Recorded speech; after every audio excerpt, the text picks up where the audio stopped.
If your dash lights flicker and you hear fast clicking when you try to start, that is usually a low power problem, not a bad starter motor. In most cases, the battery is weak or the battery cable connections cannot carry enough current. Here is why that happens. The starter motor needs a very large burst of current to work, usually about 150 to 250 amps. It has to push the Bendix gear out and turn the engine over.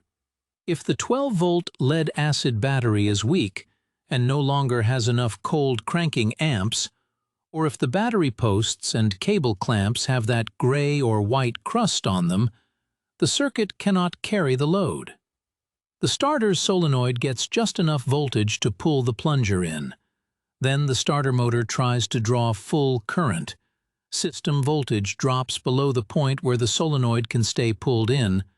The spring pushes the plunger back, voltage comes back up, and the same cycle repeats very fast.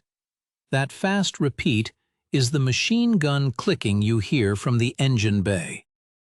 The flickering dash is part of the same fault.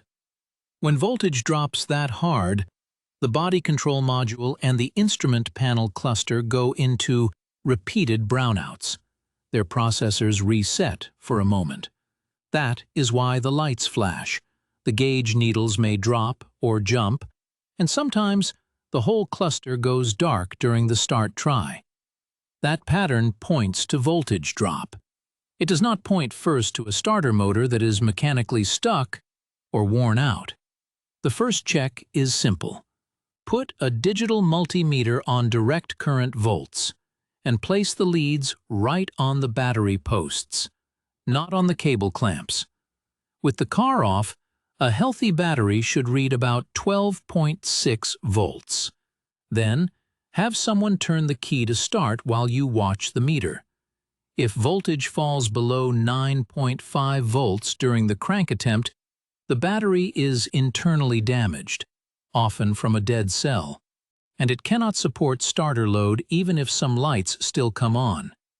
If the battery stays above 11.5 volts during that same crank attempt, but the clicking and flickering are still there, look at the connections next.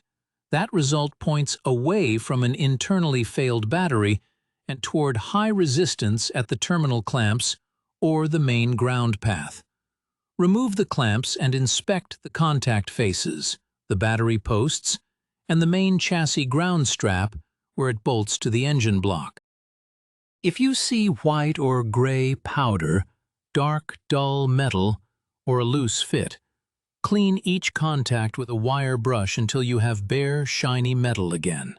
Then tighten the 10mm nuts so the high current path is solid. There is one more useful check.